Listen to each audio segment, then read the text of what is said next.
The first time I met him, I was covered in someone else's blood. It wasn't supposed to be a remarkable night. Just another double shift at St. Mary's, another handful of patients screaming, bleeding, begging, and then fading beneath the steady rhythm of my gloved hands and the mechanical hum of the monitors. But the air that night felt strange, charged, like the quiet before lightning strikes. The ER was full of noise and heat, the smell of antiseptic tangled with the iron scent of blood. And I remember thinking that if one more man came in half dead from some alley brawl, I would walk straight out the back door and never come back. But then he came in. They burst through the sliding doors, 3 men in black, one of them dragging another who was barely conscious. Blood pouring down his shirt in thick, dark streaks that looked black under the harsh fluorescent lights. I could hear shouting, "He's been hit! Get a doctor!" And before anyone could answer, I was already running toward them, my sneakers squealing against the linoleum. I didn't stop to think, didn't stop to ask who they were or what kind of trouble they'd brought with them. I just saw the wound, low in the abdomen, deep, messy, and my training kicked in. "Trauma Bay 2!" I shouted, and 2 orderlies scrambled to bring the gurney. I pressed my hands over the bleeding wound, feeling the hot pulse of his life between my fingers. "He needs fluids now. Get me a clamp, suction, damn it, move." The man's eyes fluttered open, glazed with pain and fear, and he whispered something like, "Dom will kill them all." His voice cracked on the word Dom, and I remember thinking that it sounded like a name. We got him onto the table. The doctor arrived seconds later, barking orders, and the next 20 minutes were chaos. A blur of blood, metal, commands, and the metallic taste of adrenaline at the back of my throat. My hair stuck to my forehead, my gloves were slick, and I was so focused on keeping that man alive that I didn't hear the sound of heavy boots until the doctor went quiet. That was the moment the air changed. I turned, still holding the suction tube, and saw him standing in the doorway. Tall, broad, dressed in a black coat that looked too heavy for the season. His shirt was dark, open at the collar, his sleeves rolled up, and his eyes, God, those eyes, were cold and unreadable, the kind of gray that made you think of gunmetal and winter storms. He didn't speak, didn't move, just watched us, watched me, as if measuring whether my hands were worthy of saving the man on the table. "Sir, you can't be in here," the doctor said, but his voice trembled, like he already knew the protest was useless. The stranger didn't answer. He took a slow step forward, the kind that made everyone instinctively back away. The men who'd come in with the patient stood behind him, silent, tense, as if waiting for a signal. He didn't need to shout. Power rolled off him in quiet waves. I met his gaze, just for a second, and I felt something twist inside me, something sharp and electric. Fear, yes, but not only fear. There was curiosity, too, and something darker I didn't want to name. Then finally he spoke. "Will he live?" His voice was low, steady, with the faintest trace of an accent, and even though the words were simple, they felt like a command. "He's critical," I managed. "If we can stabilize him, he might make it, but—" He moved closer. His presence swallowed the space between us, and suddenly I could smell him. Smoke, leather, something faintly metallic like the edge of a blade.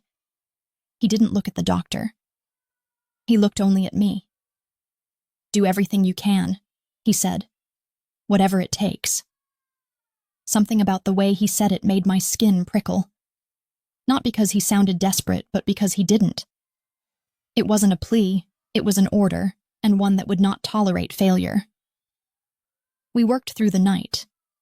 The surgery was brutal, the kind that left the room looking like a battlefield. I lost count of how many bags of blood we went through. At one point, I thought the patient was gone, his pulse thinning to nothing. But the man, Dom, I realized later, was still there, standing behind the glass, watching every second, his hands clasped behind his back, like a general observing a war. When it was finally over, when the monitors leveled out and the bleeding stopped, I peeled off my gloves and stepped outside. I was shaking, drenched in sweat and exhaustion. The hallway was dim, the vending machine humming softly in the corner. And for a second I just leaned against the wall, closing my eyes, trying to breathe. That's when I heard his voice again. "You saved him." I opened my eyes. He was standing a few feet away, still in that black coat, still radiating that quiet, impossible authority. Up close, he was even more striking. Tall, broad-shouldered, his face sharp enough to cut glass. His dark hair was slicked back, a few strands falling over his forehead, and there was a faint scar running along his jaw, like someone had once tried and failed to destroy something too strong to break. "I did my job," I said, though my voice came out softer than I meant. He smiled, barely. It wasn't the kind of smile that reached his eyes. Most people would have frozen. You didn't. I didn't know what to say, so I said nothing. His gaze drifted down to my hands, still stained faintly red despite the scrubbing, and then back to my face.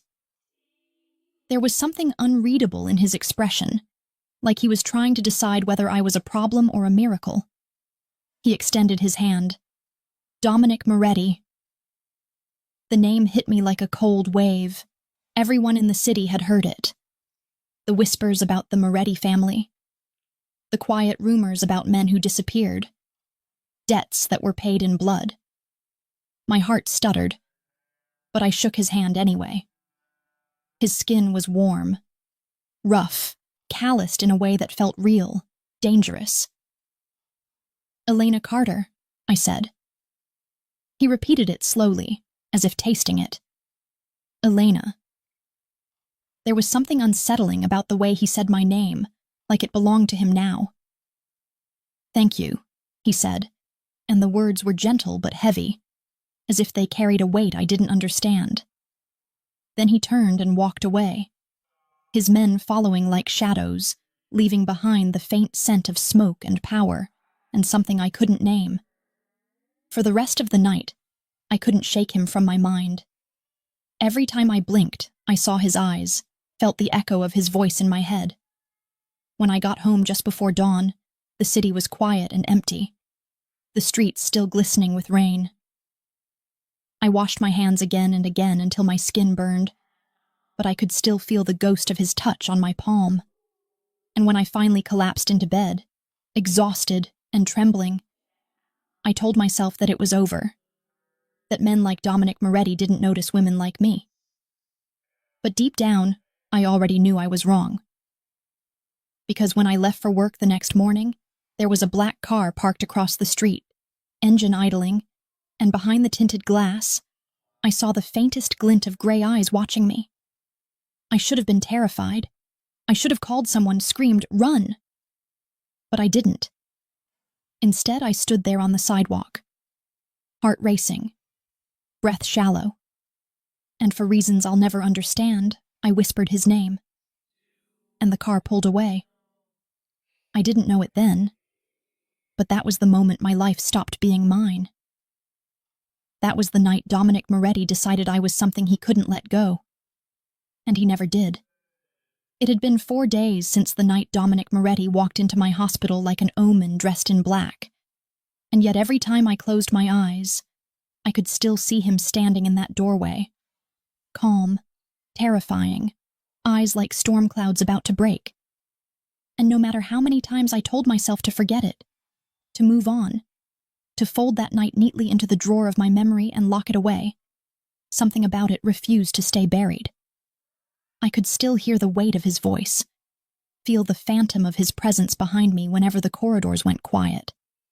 Even my co-workers noticed the way I jumped when the automatic doors hissed open, or when a dark car rolled past the emergency bay. But I smiled, pretended I was fine, because it was easier to lie than to admit that a stranger, a man like him, had crawled under my skin and made himself at home. The hospital, in its endless hum of pain and routine, should have been my sanctuary. But that week it felt more like a waiting room for something inevitable, something unseen. The air was heavy, thick with late summer heat, and every hour dragged by with the kind of tension that made me feel like the world was holding its breath. By my second night shift, I'd almost convinced myself I was imagining it. The feeling of being watched, the way the shadows seemed to shift when I looked too long. Until he came back. It was nearly midnight when I saw him again. I was restocking the trauma room, humming quietly under my breath, the sound of sterile wrappers crinkling in my hands, when the automatic doors at the far end of the corridor slid open with a soft hiss. I looked up, expecting an orderly or a late-night visitor, but the hallway was empty for a heartbeat. And then he appeared. Dominic Moretti. He looked different this time. No coat, just a black shirt rolled at the sleeves, the collar open enough to reveal a glimpse of tanned skin and the faint gleam of a gold chain at his throat. He shouldn't have looked like he belonged there, among the antiseptic and the white light. But somehow he did. The fluorescent glow made his presence sharper, his edges clearer, his danger undeniable. I froze, my hand still clutching a box of gauze. "What are you doing here?" He didn't answer right away. He walked closer, his boots clicking softly against the linoleum, his gaze never leaving mine. "I came to thank you," he said at last, his tone low and measured, the kind of voice that could calm a room or end it. I forced a laugh, though it came out brittle. "You already did that, the night your men turned our ER into a crime scene." That earned me a small smile, one that barely curved his lips, but made my stomach tighten anyway. "Not properly," he said, "and not privately." Something about the way he said it made my pulse stutter. I should have told him to leave, should have reminded him that this was a hospital, that I was at work, that I didn't owe him anything. But his eyes, those cold gray eyes that seemed to see right through every layer of composure I had, held me still. "You saved my brother," he continued, stepping closer until I could smell the faint scent of smoke and cologne that clung to him like a shadow. Men in my world don't usually live long enough to owe anyone anything, but I owe you. "I don't want your gratitude," I said quietly. "Just stay out of my life." He tilted his head, studying me like I was something he couldn't quite decipher. "That's not how it works." "What does that mean?" "It means," he said, his voice soft but edged with steel, "that when I decide someone matters, I take care of them, whether they want me to or not." For a second I thought he was joking, but there was nothing playful in his tone, nothing human in the way he said it. I could feel my heartbeat in my throat, fast and loud, and when I finally found my voice again, it sounded thin. "I'm not one of your people." "No," he said, stepping even closer until his shadow swallowed mine. "You're not. That's why I noticed you." The world felt smaller in that moment, the air around us too thick to breathe. I could hear the faint hum of the fluorescent lights, the steady beeping of a monitor in a distant room, but it all felt far away, muted, like the world had narrowed to just him and me and the dangerous current pulling between us. "Let me buy you dinner," he said suddenly, as if he were offering something simple, harmless. "A thank you, nothing more." I shook my head. "No, you shouldn't be here." He smiled faintly, and the expression was both infuriating and disarming. "Shouldn't be," he echoed, "but I am." "Please, Mr. Moretti." "Dominic," he corrected, his voice dipping low. "When you say my name, it sounds better than it should." My breath caught, and I hated the warmth that rose to my cheeks. "You should leave before someone sees you." For a moment, I thought he might. He looked down at me, his expression unreadable, and then he reached into his coat pocket and set something on the counter, a small black velvet box. "In case you ever need me," he said. I frowned, opening it. Inside was a phone, sleek, expensive, black as midnight. "You can't be serious."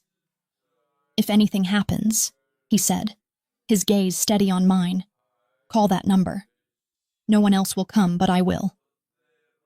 And before I could respond, before I could tell him how wrong, how absurd, how terrifying that was, he turned and walked away, his figure retreating down the sterile hall like a shadow fading into light.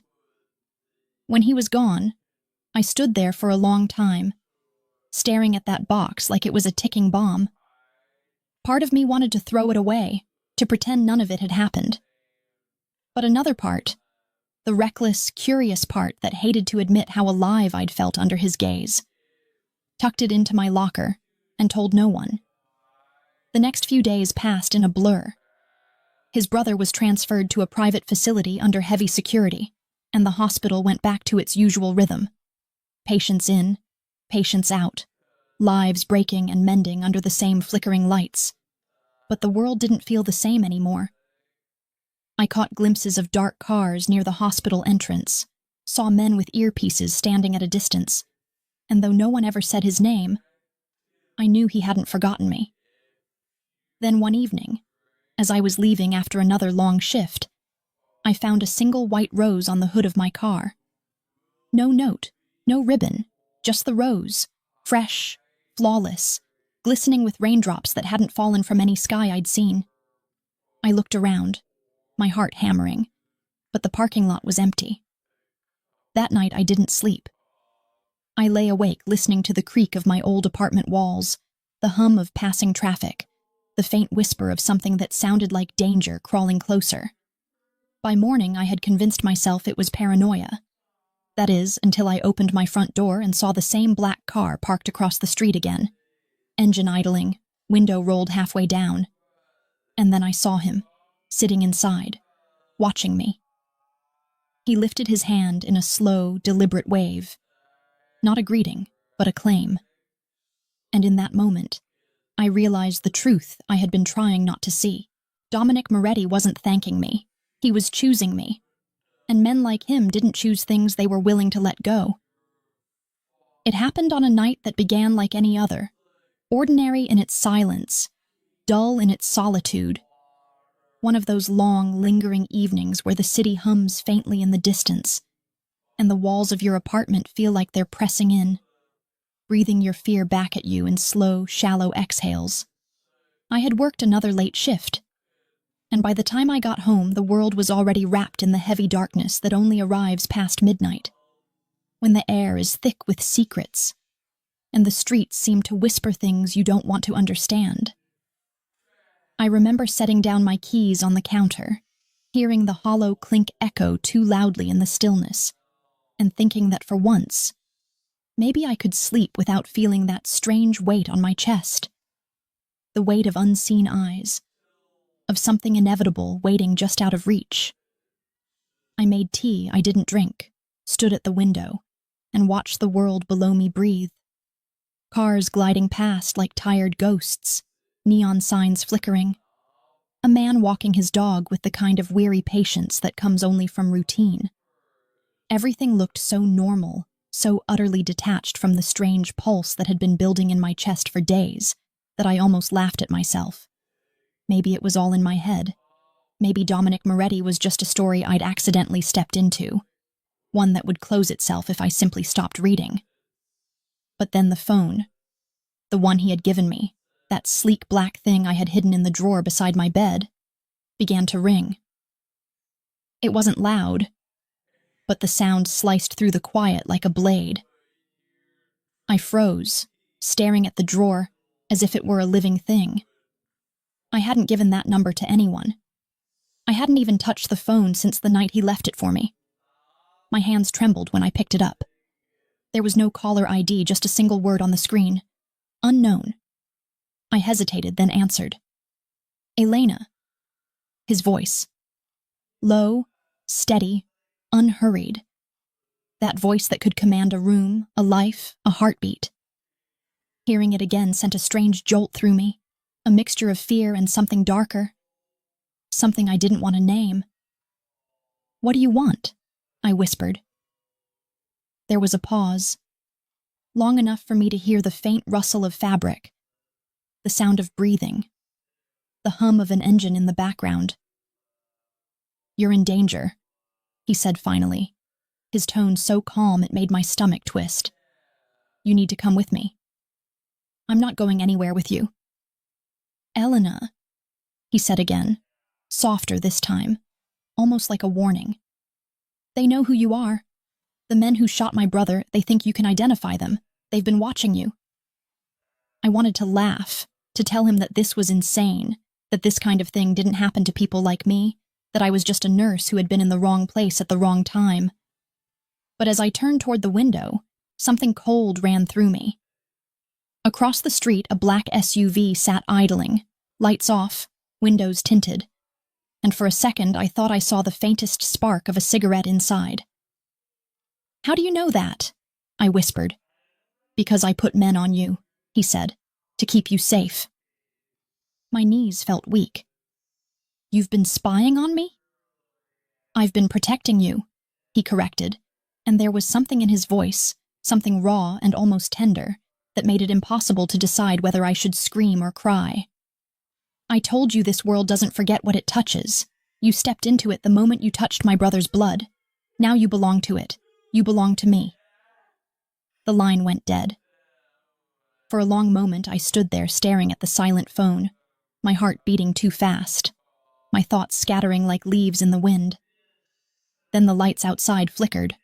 Once, twice, and I heard the faint crunch of tires on gravel. Someone was in my driveway. My breath caught as a door slammed shut. I moved instinctively, grabbing my purse, my keys, anything I could reach, but before I made it to the back door, the power went out. The apartment plunged into darkness. I froze. Every sound became louder, my breathing, the ticking of the clock, the creak of the floorboards. Then came another sound, slow, deliberate footsteps in the hall outside my door. Someone was there.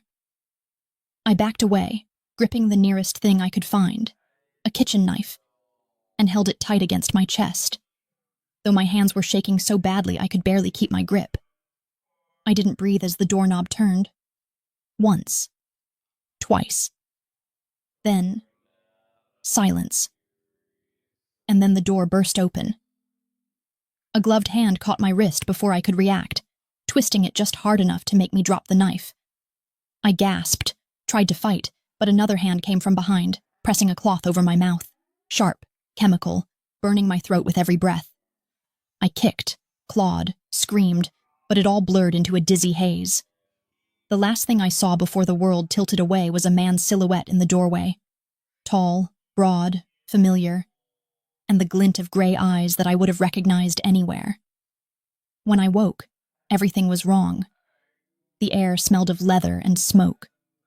My wrists ached. My throat felt dry, and the surface beneath me was soft. Too soft. I opened my eyes slowly, blinking against the faint golden light filtering through sheer curtains. The room was enormous. High ceilings, dark wood, a chandelier that cast soft shadows on the walls. The bed I lay in was enormous too, sheets smooth as silk, the kind that didn't belong in any world I knew. I sat up too fast, my head pounding, and saw him. Dominic Moretti stood by the window, looking out at something I couldn't see, his hands in his pockets, his posture impossibly calm, as if I hadn't just been ripped out of my own life. "You're safe," he said without turning around. "Safe?" My voice cracked. "You kidnapped me." He turned then, and the sight of him, the sharp line of his jaw, the dark shirt unbuttoned at the collar, the faint exhaustion in his eyes, hit me harder than it should have. "I saved you," he said simply. "There's a difference." I laughed, a wild, disbelieving sound that broke halfway through. "You drugged me, dragged me out of my home, locked me in, wherever this is." "My house," he said, "until it's over." "Until what's over?" "The danger," he said, "until they're dead." I stared at him, words colliding in my throat, You can't just decide that. Yes, I can, he interrupted softly, and the quiet in his tone was more terrifying than any shout. You don't understand the kind of men we're dealing with. They'll come for you, Elena. You saw too much. I won't let them touch you. Let me go, I said, though the words sounded weaker than I intended. He stepped closer, his expression unreadable. You think you can go back to your old life? Pretend none of this happened? You'd be dead before sunrise. I don't want your protection, I said, though my voice trembled. You have it anyway. He stood so close now that I could see the faint stubble along his jaw, the shadow of exhaustion beneath his eyes, and something inside me shifted. Something I didn't want to name. He reached out, brushed a strand of hair from my face, and his touch was both gentle and terrifying. I won't hurt you, he murmured. But you're not leaving this house. I should have screamed again, fought again, thrown something, anything. But all I could do was look at him, at the man whose darkness had somehow wrapped itself around my life like smoke. And in that moment, even through the fear, I realized something that chilled me to the bone. Not everything in his eyes was cruelty. There was something else there too. Something human, fragile, dangerous. He wasn't just keeping me because of danger. He was keeping me because he wanted to. And deep down, I knew that whatever was coming next, escape was no longer the question. Survival was. When I woke the next morning, the room was filled with sunlight, the kind that feels almost cruel after a night of fear and confusion. Golden rays slicing through the curtains like delicate knives, revealing too much, touching everything I didn't want to see. The sheets smelled faintly of cedar and smoke, the pillow still holding the ghost of sleep that hadn't come easily. And for a long time I just lay there, staring at the ceiling, listening to the faint hum of silence that wasn't quite peaceful. It was the silence of a house too big, too still, the silence of wealth built over danger. I didn't know how much time had passed since I'd been taken, but my body remembered every second of it. The scent of chloroform, the press of hands that weren't trying to hurt me but were hurting me anyway, the faint echo of Dominic's voice saying you're safe as if safety were a thing he could command into existence. I rose slowly, every movement cautious, unsure what awaited me beyond that heavy oak door. When I opened it, I was met not by guards or locked gates, but a corridor that stretched endlessly. Walls lined with dark portraits of men, with eyes like shadows. Men who looked like they had built empires on fear and silence. The floor beneath my bare feet was cold marble, polished to the point that my reflection shimmered faintly in it, like I was walking over water that could drown me if I looked too long. Somewhere, faintly, I heard the sound of music. A piano, soft and slow, each note lingering like smoke. I followed it, because what else was there to do? The mansion was vast, a labyrinth of halls and staircases, sunlight slanting through tall windows, catching on the dust that danced in the air like memories. Every step I took echoed, every sound felt like it didn't belong to me. When I reached the end of the hallway, I found him, Dominic, sitting by the grand piano in a sunlit parlor that looked like something torn out of another century. His sleeves were rolled up, his fingers moving over the keys with surprising gentleness, and for a moment, the sight of him disarmed me. It was strange. The man I had imagined as a storm, a monster, sitting in the soft morning light playing something that sounded almost sorrowful. He looked up when he sensed me there.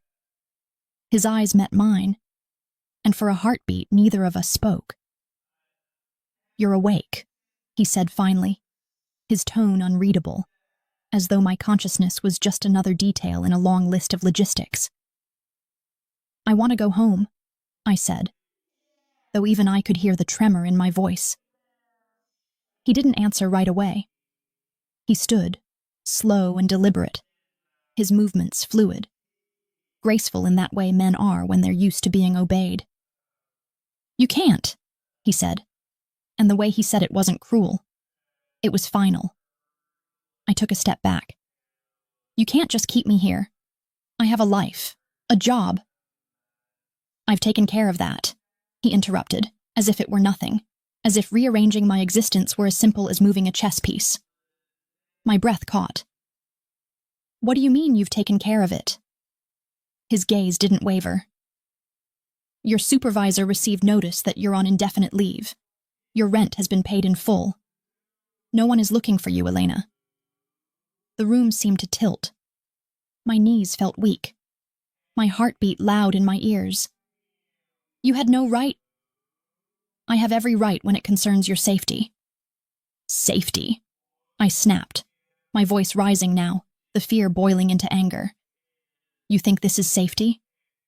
Drugging me, dragging me to your mansion, cutting me off from my life. What do you call that, protection?" He didn't flinch. "Yes." The word was soft, simple, terrifying. I laughed, though it came out hollow. "You're insane." He moved then, stepping closer, closing the space between us until I could feel the heat radiating from his body. Smell that faint blend of smoke and something darker that clung to him. His eyes searched mine, and in them I saw not madness but certainty. The kind of certainty that doesn't ask for permission. "I warned you," he said quietly. "The men who came for my brother aren't finished. You were there that night. You saw things. They think you know names, faces, things that could destroy them. I can't let them near you." "You can't decide that for me," I whispered. He reached out then, his fingers brushing my chin, tilting my face up toward his. "You think this is a choice?" he asked softly. "You think the world outside this house will give you one?" His touch was gentle, but his words were not.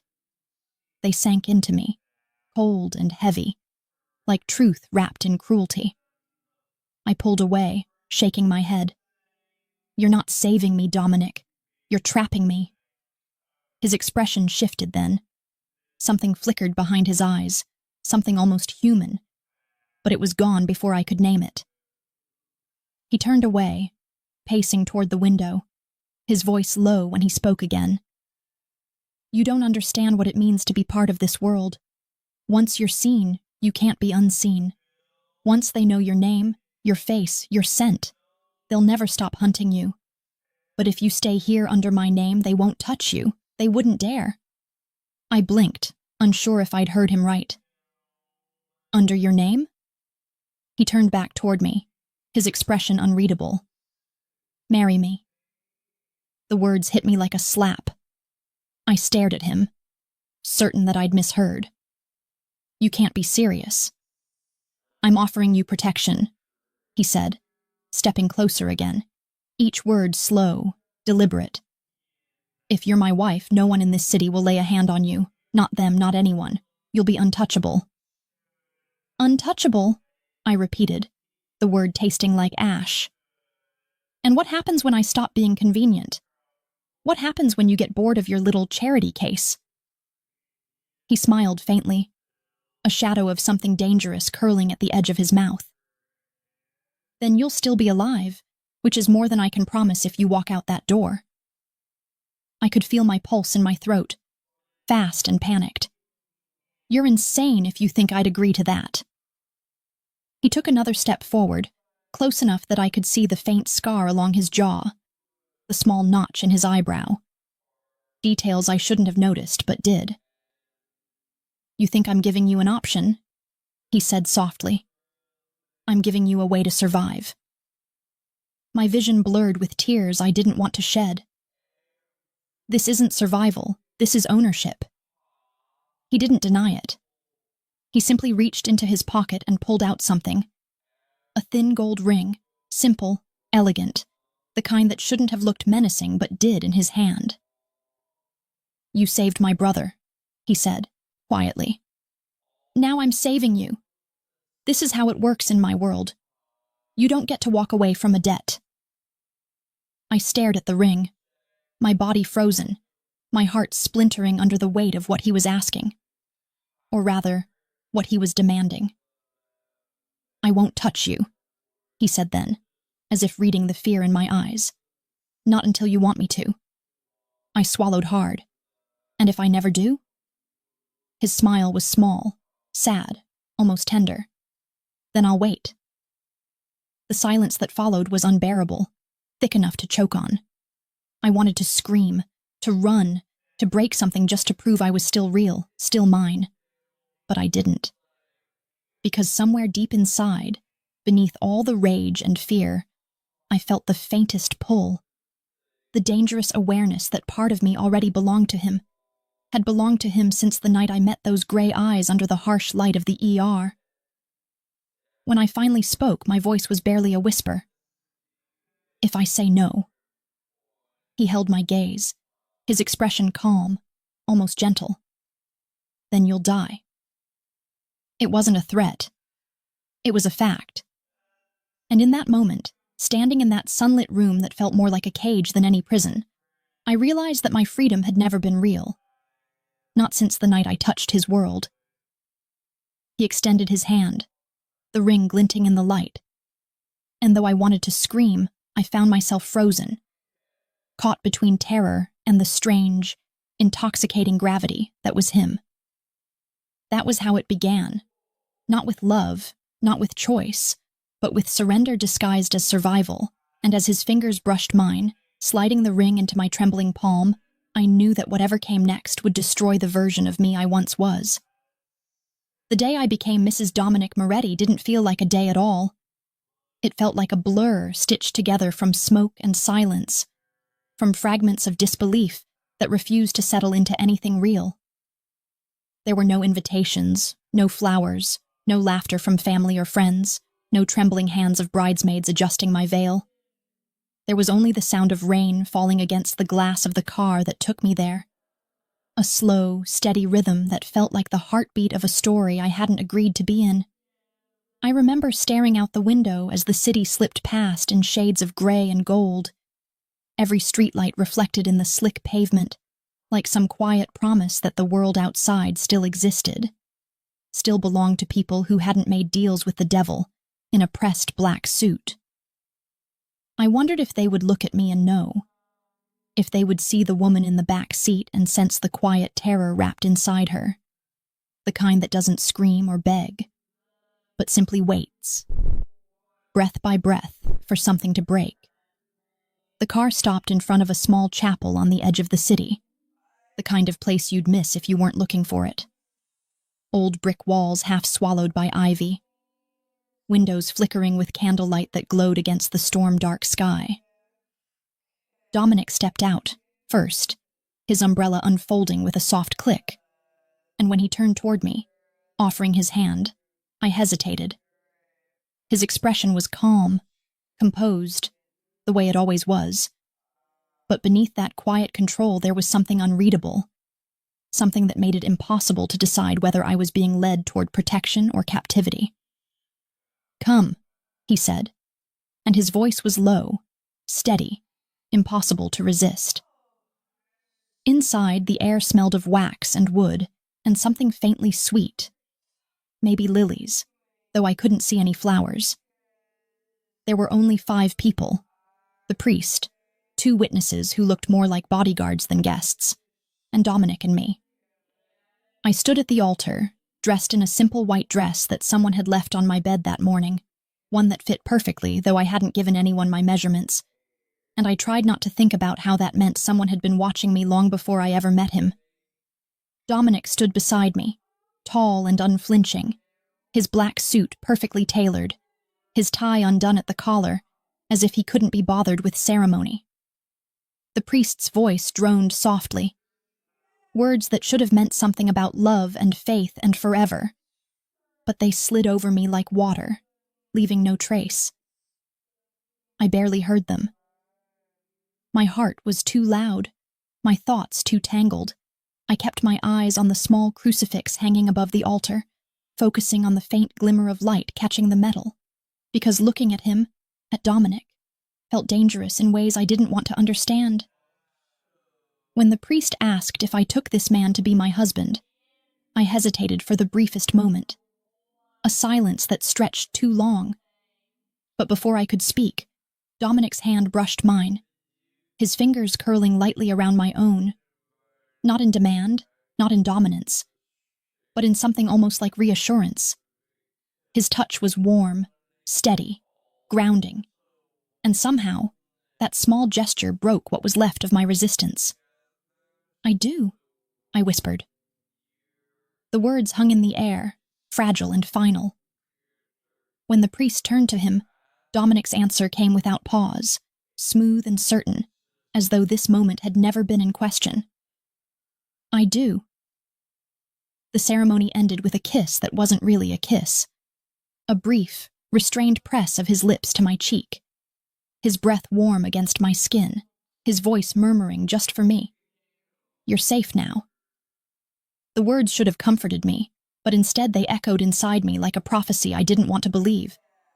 Afterward, we didn't go anywhere. There was no reception, no champagne, no celebration. He led me back to the car, his hand resting lightly at the small of my back, guiding me as if I were something precious and fragile, though I couldn't tell if it was tenderness or control that shaped the gesture. The drive back to his mansion was silent except for the rain that refused to stop, tapping softly against the glass, filling the space between us with a rhythm that sounded too much like a heartbeat. When we arrived, he walked me inside, stopping at the base of the grand staircase. "This is your home now," he said quietly, and there was something strange in his tone. Not pride, not triumph, but a kind of weary finality, as if even he didn't believe the words. I looked up at him, the man who had become my husband by force and circumstance, and asked, "Why me, Dominic?" He met my gaze, his expression calm, but his eyes betraying something deeper. "Because you didn't look away," he said. "That night in the hospital, everyone else saw a body, you saw a person. You looked me in the eye and didn't flinch. No one does that to me." "That's not a reason to ruin someone's life," I whispered. His smile was faint, almost sorrowful. "It's the only one I have." He turned then, as if the conversation were finished, his footsteps echoing down the hall, leaving me standing there with a wedding band on my finger that felt like both a promise and a shackle. I didn't follow him right away. I wandered through the house instead, my fingertips brushing over cold marble and velvet drapes, my reflection catching in the gilded mirrors. A ghost in white, moving through a palace that didn't belong to her. Every room smelled faintly of him, of smoke and leather and something darker, something human buried beneath layers of power. Eventually, I found him again, standing on the balcony that overlooked the gardens below, a glass of whiskey in his hand, his shirt sleeves rolled up, the rain still falling softly beyond the overhang. He didn't turn when he heard me approach, but his voice carried through the quiet. "Do you hate me yet?" The question startled me, not because of the words, but because of how softly he said them. "I don't know what I feel," I admitted. "You've taken everything from me. I should hate you. But I can't stop trying to understand you." He finally turned, his eyes dark in the fading light. "Then maybe you're the only one who ever will." The silence that followed was heavy, charged with something neither of us wanted to name. I watched the rain slide down the glass, each drop catching the light before it fell away, and wondered what kind of man could be both protector and captor, both savior and destroyer, and still manage to look at me as though he were the one who'd been undone. Later that night, I lay in a room that was now called mine, the walls painted in soft cream, the bed far too large for one person, and I stared at the ceiling until dawn crept in through the windows. I didn't cry. I didn't scream. I just breathed. Slow, steady, alive. Because somehow that felt like the only act of rebellion left to me. Somewhere down the hall, I heard footsteps. His, stopping outside my door. A pause, then silence, then the soft sound of him walking away. He didn't come in. He didn't say a word. And yet somehow, that small restraint unsettled me more than any threat could have. It made me wonder what he was holding back. What part of him waited behind those closed doors? What kind of man keeps his promises even when they cage the person he wants most? When I finally drifted into sleep, I dreamed of that first night, of blood and smoke and his eyes finding mine through the chaos, and I woke with the taste of something bittersweet in my mouth, something that felt dangerously close to longing. And as the morning light crept across the sheets, glinting off the thin gold band on my finger, I realized something that froze me from the inside out. For all my anger, all my defiance, all the ways I told myself I was his prisoner, a part of me, the part that kept listening for his footsteps in the dark, had already started to belong to him. And that was the most terrifying truth of all. The days that followed were unlike anything I had ever known. Slow and hauntingly quiet, each hour stretching into the next like a whisper you can't quite hear but can never escape. Time in the Moretti mansion didn't move the way it did in the outside world.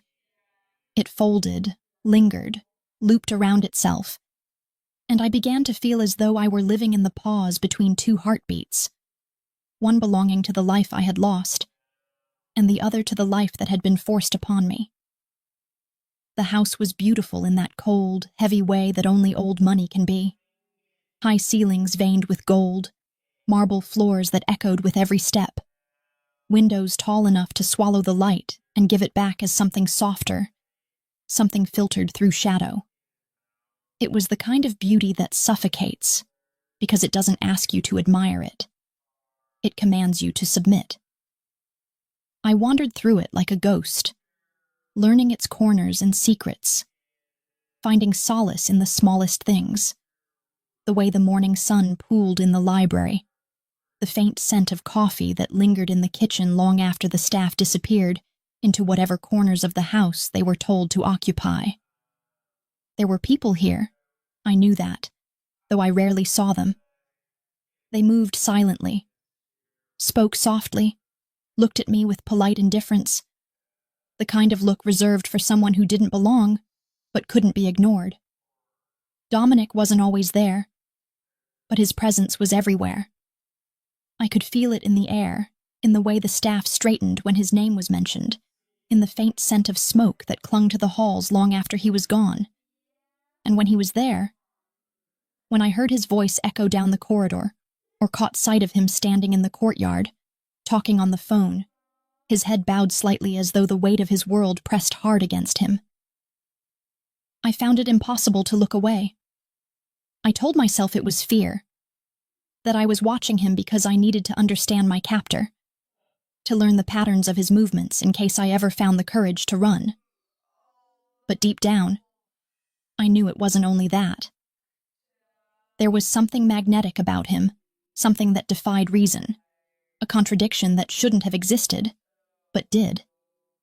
He was a man of violence wrapped in restraint, a predator who walked with the grace of someone who could have chosen peace but never did. He was, in every way, the kind of man I had been taught to stay far away from, and yet there was a strange comfort in the certainty of him. Dominic Moretti never pretended to be anything other than what he was, and in a world that had always lied to me in smaller, more ordinary ways, that honesty was its own kind of seduction. It was on the third morning after the wedding that I saw the other side of him, the one that didn't belong to the man who had forced me into a vow, but to someone who had been shaped by things even darker than I could imagine. I had woken early, unable to sleep, the weight of my new reality pressing down on me like a fever. The rain had stopped at last, leaving the gardens below gleaming with dew, and I opened my window just to breathe something that wasn't his air. That's when I heard it. A muffled sound, low and strained, coming from somewhere down the hall. Curiosity, or maybe something more foolish, led me there. The door was ajar, and through the crack I saw him, Dominic, sitting at his desk, his head bowed, one hand gripping the edge so tightly that his knuckles had gone white.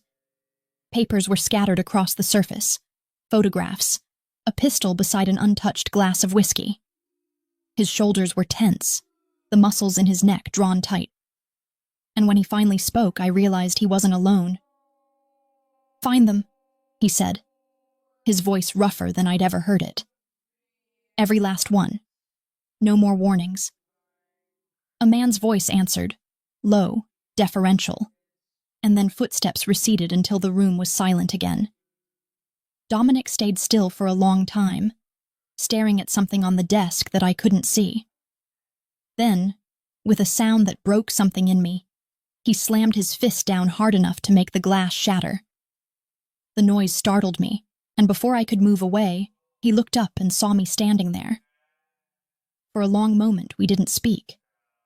His expression was unreadable, torn between anger and exhaustion, and though I expected him to yell, to tell me to leave, he didn't. Instead, he exhaled, slow, heavy, defeated, and said quietly, "You shouldn't see me like this." I stepped into the room before I could stop myself. "Like what?" He looked at me then, really looked, and something in his eyes softened. Like the man I really am. I wanted to tell him that I already knew what kind of man he was, that I had seen enough of his world to understand that nothing about it could ever be redeemed, but the words caught in my throat. There was something in his face, a flicker of pain, that made it impossible to be cruel. "Then maybe you should stop pretending you're something else," I said instead, my voice quiet, careful. A faint smile ghosted across his lips, the kind of smile that doesn't reach the eyes but lingers just long enough to hurt. "If I did that, you'd never be able to stand me." "I can't stand you now," I said, but the lie trembled between us, thin as glass. He turned away, running a hand through his hair, and for a moment, I thought that would be the end of it. But then he said, almost to himself, "You think I wanted this life? You think I wanted to drag you into it?" I hesitated. "You didn't have to." He laughed quietly, though there was no humor in it. "Maybe not. But I couldn't let them take you. Not after what you did for my brother. Not after—" He trailed off, shaking his head as though he'd said too much. "After what?" I asked, my heart tightening. His gaze met mine again, sharper now, and the air between us thickened. "After I saw you," he said. "That night in the ER. You didn't look at me like everyone else does. You looked at me like I was human. And I can't tell if that makes you brave or foolish." I wanted to tell him that I hadn't looked at him at all, that I hadn't meant to see anything in him worth saving, but my throat felt dry. He walked closer, slow and deliberate, his eyes locked on mine. "I know you hate me," he said quietly. "Maybe you always will. But someday you'll understand why I did this." I wanted to say I never would, that nothing could justify what he had taken from me. But the truth was, something inside me had already begun to shift. The hatred wasn't gone, it burned low and steady. But around it, something new had begun to form, something dangerous and impossible to control. When he reached out and brushed his fingers against my cheek, I didn't move away. His touch was light, almost reverent, the kind of touch that doesn't take. It remembers. And in that moment, I realized that for all his power, all his control, there was something profoundly broken in him, something that made him more dangerous than any monster could ever be. Because monsters don't bleed when they touch you. He did. I left the room before I could say something I'd regret. But even as I walked away, I could still feel him there. The weight of his gaze, the echo of his touch, the unbearable truth that part of me didn't want to escape anymore. That night, I dreamed of him again. Of his hands stained with blood, of his voice whispering my name like a confession. And when I woke, my pulse was racing, my skin hot with something that felt too close to longing. It terrified me, The way darkness could begin to feel like safety. The way a cage could start to resemble home. And deep down, I knew that if I wasn't careful, I would stop wanting to leave at all. It began with a sound. Faint, distant, the whisper of a door closing somewhere down the hall. And that was all it took to remind me that I wasn't free. That even in this place of quiet luxury and gilded walls, I was still nothing more than a beautiful prisoner draped in silk and silence. The house was always full of secrets, the kind that clung to the air like dust. But on that particular night, when the moon hung low and pale above the gardens, I felt something shift. A pulse beneath the stillness. A feeling that the house itself was holding its breath, waiting for me to listen. I don't know what possessed me to move, only that I did, barefoot and cautious, each step echoing too loudly on the polished floor, my heart matching its rhythm as if urging me forward. Dominic hadn't come to me that evening, though I had half expected him to, the way he sometimes did. Standing silently at my door, his presence felt before it was seen, his restraint more intimate than touch itself. But the hallway outside my room was empty. The lights dimmed. The world draped in the soft shadows of midnight. I should have gone back to bed. I should have let the night swallow its own mysteries. But curiosity is a dangerous thing, especially when you live in a house built by a man who controls everything he sees. I followed the faint glow that spilled from under the door of his study. That forbidden room I had promised myself I would never enter again. Not after seeing him there days ago. Not after realizing how close I had come to glimpsing the part of him that even he seemed afraid of. But the door was open now, just slightly, as if the darkness beyond had been left behind on purpose.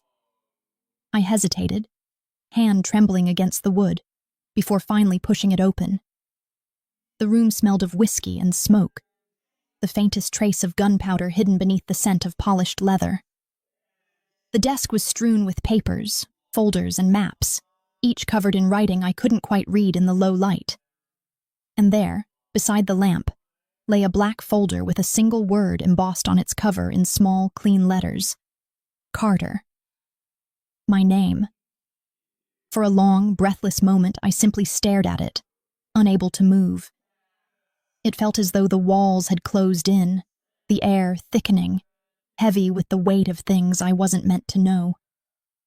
My first instinct was to leave, to pretend I hadn't seen it, to keep pretending that ignorance could protect me.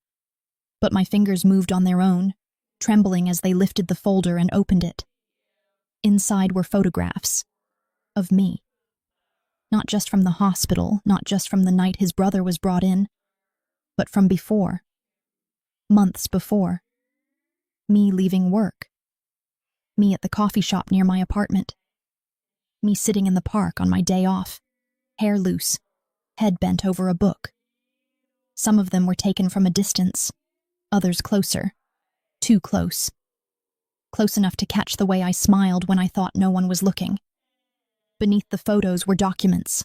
My address, my employment record, my parents' names, the date my mother died, the name of the nursing school I attended.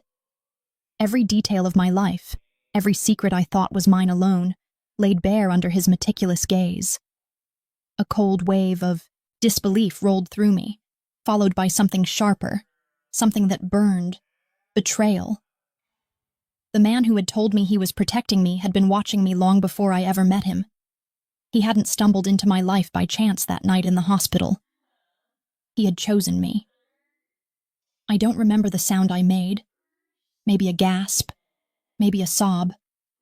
But it was loud enough because when I turned, he was standing in the doorway. Dominic. He didn't speak at first, didn't even look surprised to see me there, as if he'd known I would find it eventually. The lamplight caught the edges of his face, carving him from shadow, and for the first time since I'd met him, I couldn't tell if the man in front of me was someone I could understand or something far beyond my reach. How long? My voice broke, thin and raw. How long have you been watching me? He took a slow breath, his expression unreadable. Before the hospital? He said finally. his tone quiet, controlled. 6 months. 6 months. The number felt unreal, impossible. Why? I demanded, though my throat felt too tight to form the word. Why me? What could you possibly want from me? He stepped into the room, and the air seemed to shift with him, growing heavier, darker. Because you were different, he said, his voice low, steady, but carrying something beneath it. Something that sounded almost like confession. I saw you the night my cousin was shot. You were working the ER. You didn't even notice me. Everyone else was afraid. Doctors, nurses, orderlies. They looked at us and saw monsters. But you didn't. You treated him like a man, not a name. I'd never seen that before. That's not a reason to stalk someone, I said, though the words came out choked, my body trembling. No, he agreed softly, but it was a reason to remember you. His honesty hit harder than any lie could have. He wasn't trying to defend himself. He was simply telling me the truth as he saw it, the truth of a man who didn't understand where obsession ended and love began.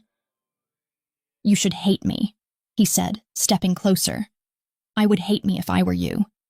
But you need to understand, Elena. When you've lived as long as I have in darkness, when everything you touch turns to ash, finding something pure isn't a choice. It's a hunger. You were the first thing I'd seen in years that wasn't already broken. I wanted to scream, to tell him that what he called purity was just ignorance, that he'd taken that very thing and shattered it the moment he forced me into this gilded cage.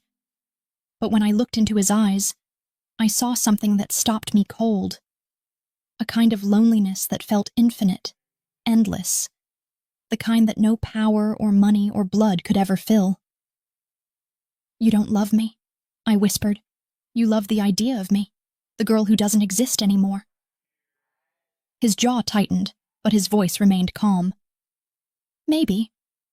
But I'll protect her all the same. The tears came before I could stop them, hot and humiliating. You call this protection? I said, gesturing around the room, to the walls that had become my prison, to the photos that had stripped my life bare. You've stolen everything from me. He closed the distance between us in 2 steps, his hand reaching up, fingers brushing away a tear that hadn't yet fallen. I've given you safety, he murmured, but even as he said it, I could see doubt flicker across his face, the briefest shadow of guilt. Safety isn't the same as freedom, I said, pulling away. Freedom will get you killed, he replied quietly. I wanted to hate him for that. But the terrifying thing was that part of me believed him. For a long moment, neither of us spoke. The rain had started again outside, tapping softly against the window, and I could smell the faint scent of whiskey from the glass still half full on his desk. He looked at me then, really looked, and something in his expression shifted. A quiet surrender, a crack in the armor. I know what I've done, he said finally. And someday, when this is over, if you still hate me, I'll let you go. But the way he said when this is over made me realize that in his world, things never really ended. They only changed shape, like shadows moving under light. I left the room without another word. The folder still open on the desk behind me, the photos staring up like memories that would never fade. And as I walked down the hall, my body shaking with anger and confusion, one truth sank deep into me, a truth I didn't want to face.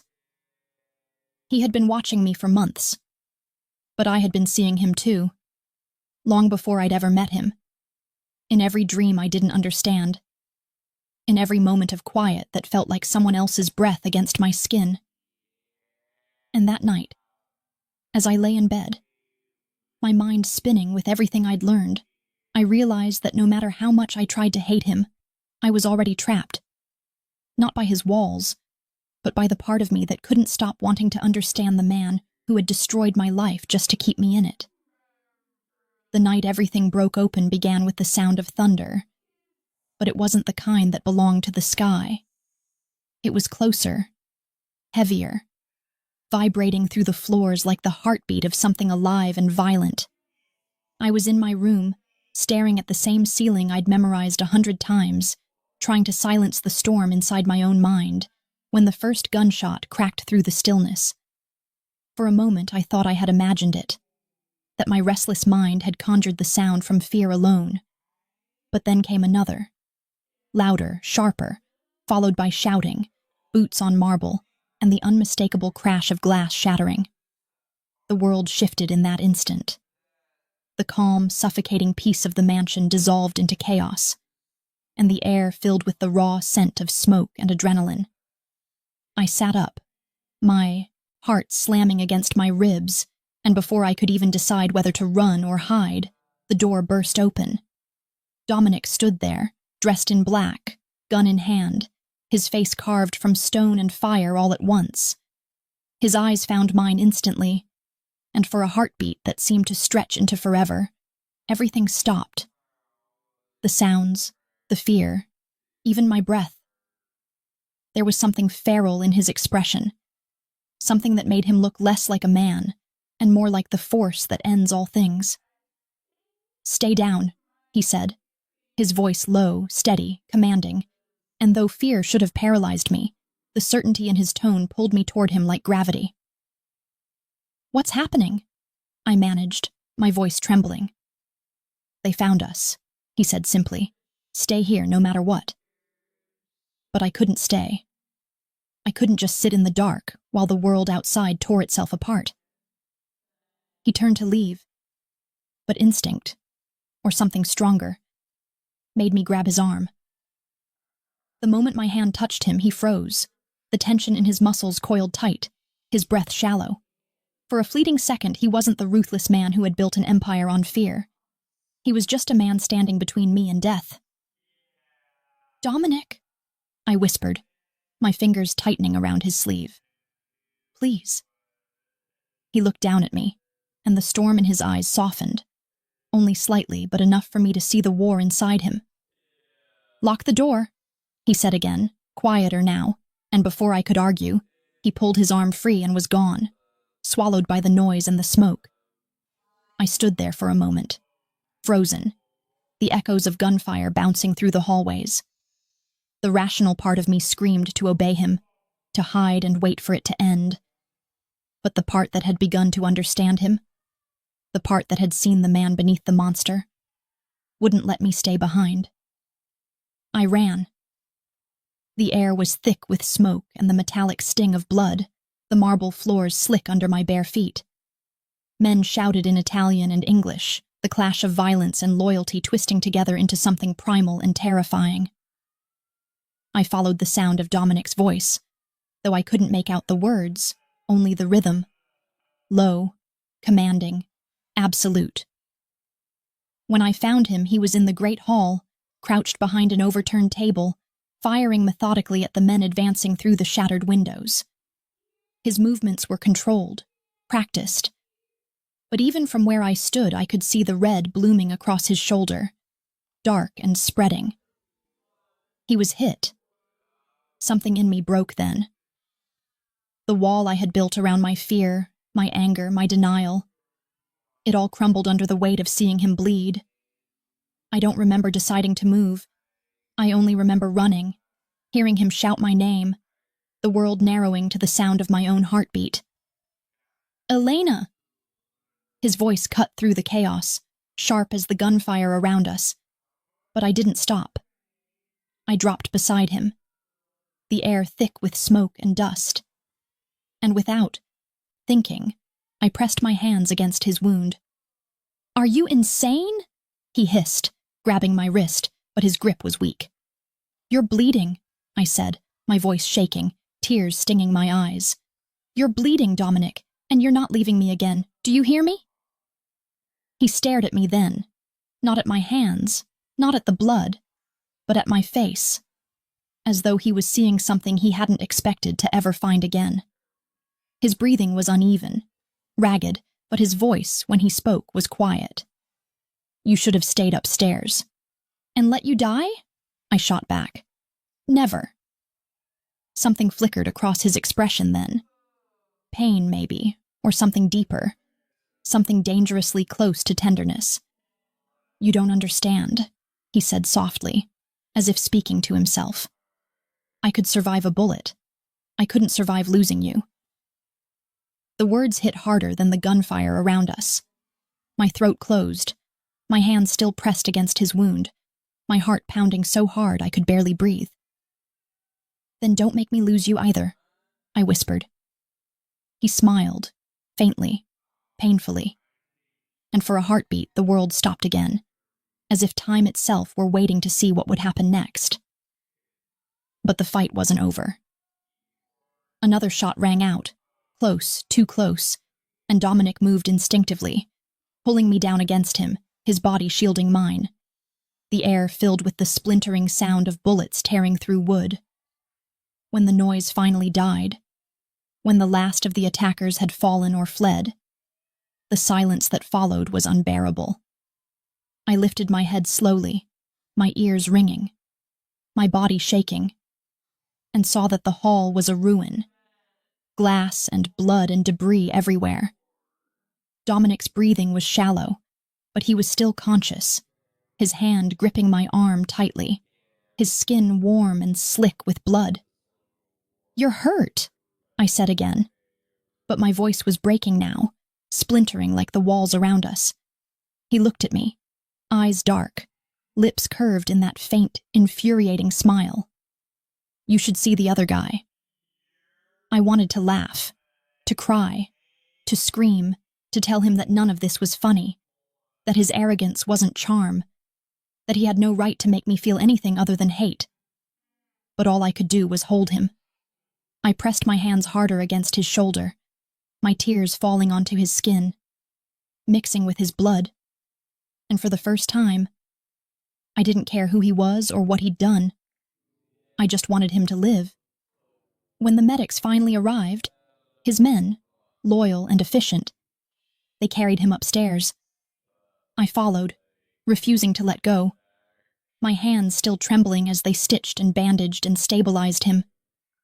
Hours passed, or maybe minutes. I couldn't tell. Time dissolved into the steady rhythm of his breathing, the rise and fall of his chest beneath the white sheets. When it was over, when they left us alone, I sat beside his bed in the dim light and watched him sleep. He looked younger like this, softer, as though the IE world hadn't yet carved him into what he had become. His hand rested on the sheets, and without thinking, I reached out, lacing my fingers through his. The warmth of him seeped into my skin, steady and real. I thought about everything, the fear, the anger, the betrayal, and I realized that none of it mattered in that moment. What terrified me most wasn't what he had done to me, but what I was becoming because of him. I leaned closer, my voice barely a whisper. "You win, Dominic," I said, the words trembling like a confession. "I'm yours."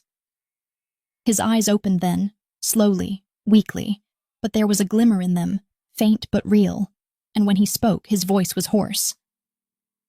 "I know." I pressed my forehead against his, my tears wetting his skin, and for the first time since the night I met him, I let myself stop fighting. Outside, the storm had quieted, the air thick with smoke and rain and something new, the scent of surrender. I had fallen. Not because he demanded it, not because he forced it, but because somewhere between his darkness and my defiance, I had found something that felt like truth.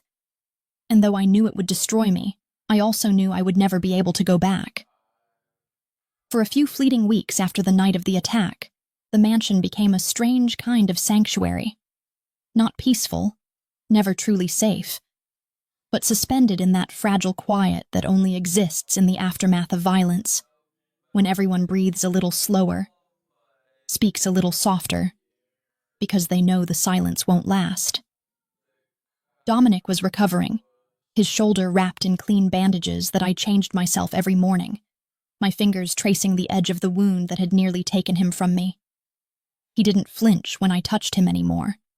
Instead, his gaze would linger, steady and unreadable, his breath brushing against my skin, as if my nearness steadied him in a way he couldn't admit aloud. I told myself that what I was doing was duty, that tending to him, staying by his side, ensuring his wounds healed properly, was just the part of me that would always be a nurse, a woman trained to mend what was broken. But deep down, I knew that wasn't the truth. I stayed because I couldn't not stay.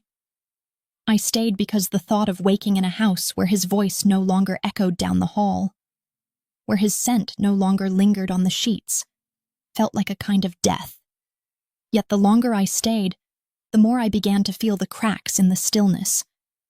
Thin fissures running beneath the calm, sharp whispers behind closed doors, glances exchanged by the men who guarded him. Something in the air had shifted. It wasn't over. One evening, as I walked through the east corridor, I heard raised voices from Dominic's study. Low, urgent, the kind of tones that carried danger even when the words themselves were indistinct. I stopped, pressing myself against the wall just outside the door, straining to listen. It was someone inside, one of them said. Marco, if I recognized the voice correctly. Dominic's second in command, a man who rarely allowed emotion to surface. The attack was too precise, too fast. They knew where you'd be. There was a pause, followed by Dominic's voice, low and calm, but threaded with a fury that felt colder than rage. Find out who. And if it's one of our own? Dominic didn't hesitate. Then you know what to do. A silence followed. Heavy, final. Then footsteps. I barely had time to step away before the door opened. Marco emerged, his expression unreadable, his eyes brushing over me briefly but not stopping. I caught the faint smell of gun oil and tobacco as he passed, and for a heartbeat, I thought I saw something flicker in his gaze. Guilt, maybe, or fear. When I stepped into the room, Dominic was standing by the window, his back to me, the faint reflection of the setting sun painting his silhouette in amber and shadow. He didn't turn as I entered. You shouldn't be listening to things that aren't meant for you, he said quietly. I wasn't trying to, I lied, though my voice betrayed me. He finally turned then, his face unreadable, his gray eyes like ice catching the last light of day. Someone in this house betrayed me, he said, and I need to find out who before they finish what they started. The words chilled me, not because of what they meant for him, but because of the way he said them. Calm, certain, as if betrayal was simply another inevitability in the world he lived in. Who would do that? I asked softly, though the answer was obvious. In his world, anyone could. That's what I intend to find out. He moved closer, his steps slow, deliberate, until he was standing just in front of me. You need to stay away from my men, Elena. Don't talk to them, don't wander, don't ask questions, not until I know who I can trust. And if you can't trust anyone? His jaw tightened. Then it will just be me. I wanted to believe that was enough, that his protection could hold back the violence that followed him like a shadow. But something in his eyes told me he didn't believe it himself. That night, sleep refused to come. I lay awake listening to the distant murmur of voices, the faint rumble of cars outside the gates, the weight of my own heart pressing against my ribs.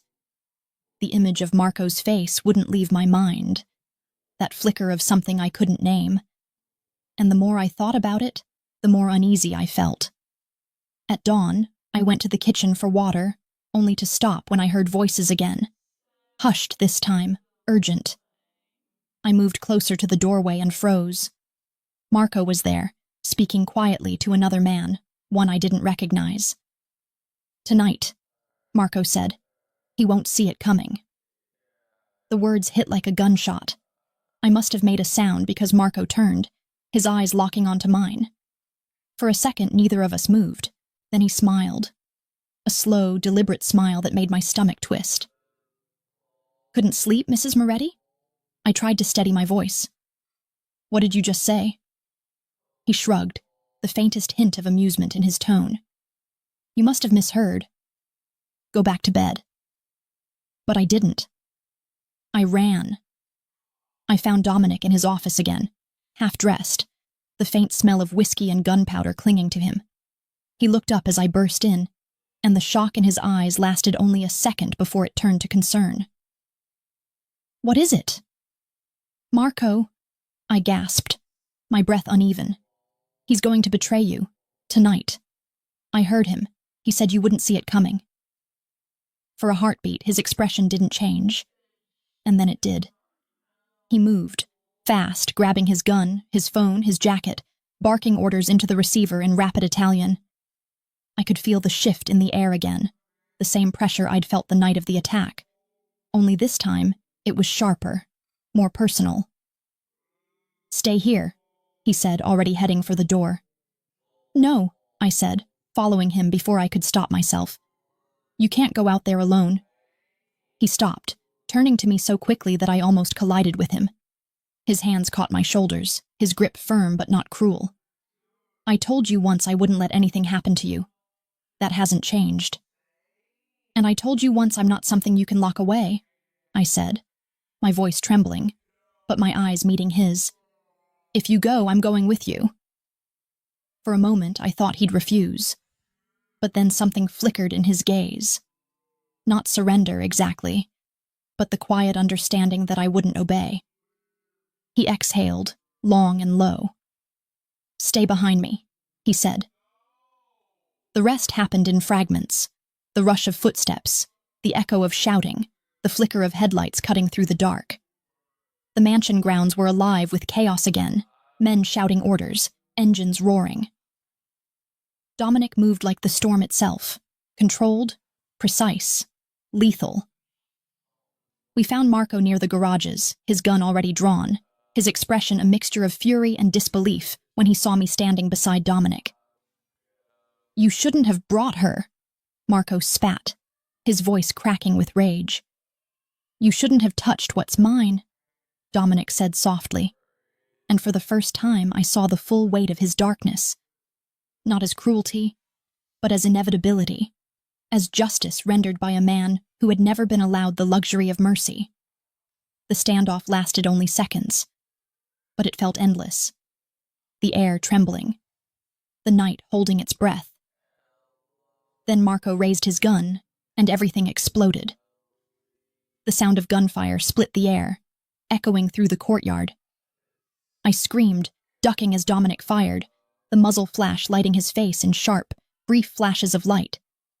When it was over, Marco was on the ground, his weapon fallen from his hand, blood blooming across his chest like a rose in the dark. Dominic stood still for a long moment, his gun lowering slowly, his breath heavy.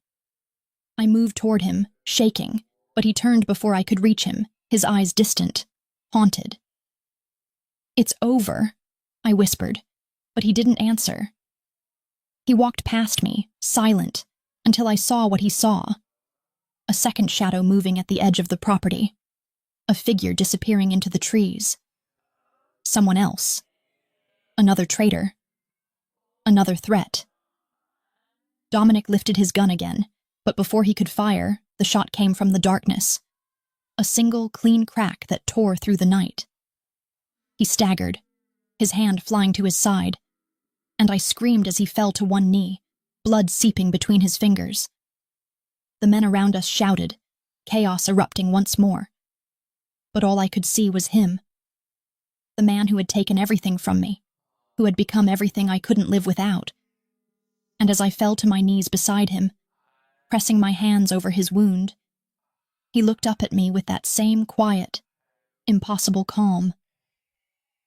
"I told you," he whispered, his voice barely a breath. "There's always someone watching." And before I could answer, before I could beg him to hold on, the world exploded into light and sirens, and the sound of men shouting his name drowned everything else. There are moments in life that don't happen in time. They exist outside of it, suspended between one heartbeat and the next, where the world forgets how to move, and all you can hear is the sound of something breaking that will never be whole again. That's what it felt like when Dominic fell into my arms that night. His blood warm against my hands. His breath shallow. His skin turning pale under the cruel glow of the security lights. Everything around us dissolved, the shouting men, the smoke curling into the air, the taste of metal and rain. All of it faded until there was nothing but him and me, and the unbearable truth that I might lose the man I had once sworn I could never love. "Stay with me," I whispered, though the words came out cracked, as if speaking them too loud would make them a lie. "Please, Dominic, you can't leave me now, not after everything." His eyes found mine, gray and heavy and too full of something I couldn't bear to name, and he tried to smile, the kind of smile that hurt to see because it meant he already knew what I didn't want to admit. "You should run," he murmured, his voice barely a breath. "They'll come for me again. You can still get out." "Stop," I said, pressing harder against the wound, my fingers slick with blood that refused to stop coming. "You don't get to tell me to run. You don't get to decide when I stop fighting for you." He closed his eyes for a moment, his lashes dark against his skin, his jaw tightening with pain. "You're too good," he whispered. "Too good for this world. Too good for me." "No," I said fiercely, shaking my head, my tears falling onto his face. "You don't get to decide that either." The sirens grew louder, police, maybe, or his own men returning. I didn't know, didn't care. All I knew was that every second was slipping through my fingers like water, and I couldn't hold him together fast enough. His blood was everywhere, on my hands, my dress, the ground, but I refused to let go. Somewhere someone shouted for a medic, and then everything became a blur of motion.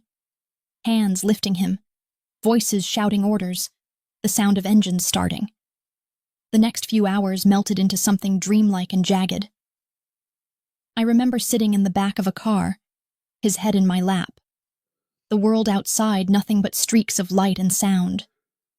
I remember the desperate rhythm of his pulse against my thigh, fading and returning, like a stubborn heartbeat that refused to give up.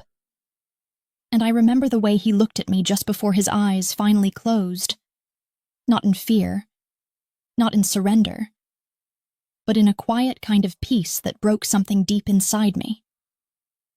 When we reached the doctor's safe house, a remote place outside the city, hidden behind rusted gates and overgrown ivy, they carried him inside, their voices low, urgent.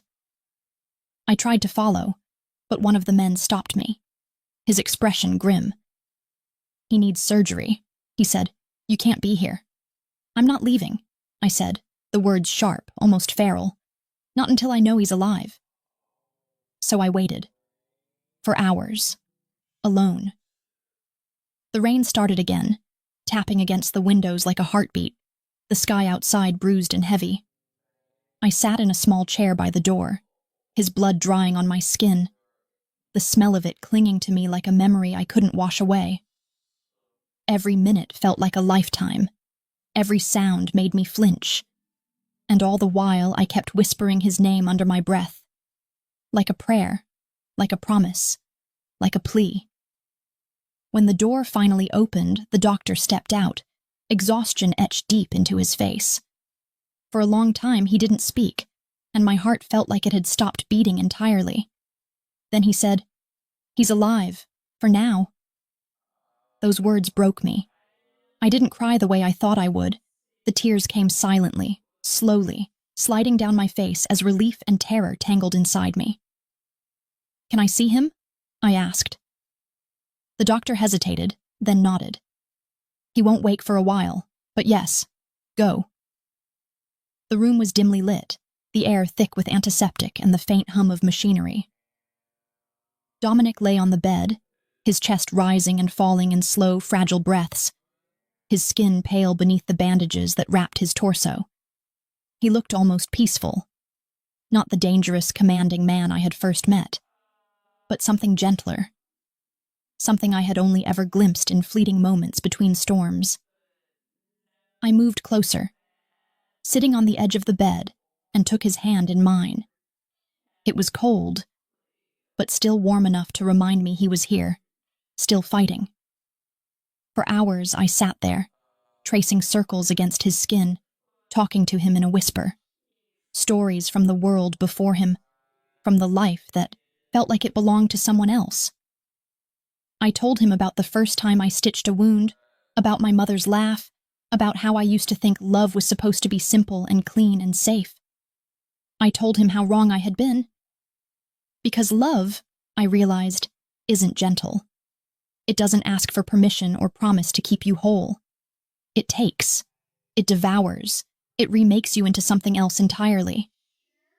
And sitting there beside him, his heartbeat echoing weakly under my fingertips, I understood that I had been remade too. Not into something better or worse, but into someone who finally knew what it meant to belong to something beyond reason. When he finally stirred, it was faint. The twitch of his fingers in mine, the soft groan of breath returning. I leaned forward instantly, my heart in my throat. "Dominic," I whispered. "I'm here." His eyes opened slowly, heavy with pain and confusion. For a moment, he just looked at me, his gaze unfocused, and then, as if remembering who I was, he smiled, faint but real. "You didn't run," he said, his voice a rasp. "I told you I wouldn't." He exhaled softly, his hand tightening weakly around mine. "Then I guess I don't have to anymore." I frowned, not understanding. "Don't have to what?" "Fight," he murmured. "You make me want to stop fighting." There were so many things I wanted to say then. To tell him that he wasn't allowed to stop, that he couldn't leave me yet, that he had to live, not just for me, but for himself. But the words caught in my throat. Instead, I pressed my lips to his forehead, closing my eyes as tears finally spilled freely. "Rest," I whispered. "Just rest." And he did. His breathing evened out, his body sinking deeper into sleep, his hand still tangled with mine. The doctor said later that he would recover, slowly, painfully, but that he would live. And in that fragile space between relief and exhaustion, I realized that survival isn't always victory. Sometimes it's simply the promise of another day, another chance to rebuild what the world tried to destroy. Weeks passed, the wounds healed, the mansion grew quiet again, the betrayal had been rooted out, the enemies buried, the empire bruised but standing, and in that quiet, we found something neither of us had expected. Peace, fragile and trembling, but real. Sometimes, late at night, I still woke to find him watching me. Not the cold, calculating gaze of the man who once owned everything he touched, but the softer look of someone who had learned, at last, that love was not about possession, but surrender. He never apologized for what he had done, for the lies, the abduction, the cage he built around me. And I never asked him to, because I understood now that we were both prisoners of our choices. And maybe love was never meant to save us, only to teach us how to survive the wreckage of ourselves. And yet, when he took my hand one night, the moonlight soft across his face and whispered, "You were the only thing I ever did right," I realized that love, even when born in darkness, can still find its way toward the light. I don't know what tomorrow will bring. Maybe peace, maybe more war, maybe the slow unraveling of everything we've built. But as I stand beside him, watching the dawn bleed over the horizon, I know this much. Whatever comes next, I won't face it alone. Because somewhere between the ruin and the redemption, between the blood and the vow, between hate and forgiveness, I stopped being his prisoner, and he stopped being my captor. We became each other's salvation, flawed, impossible, and utterly real. And as the first light of morning touches his face, I whisper the only truth I have left. Until death, Dominic. Until death.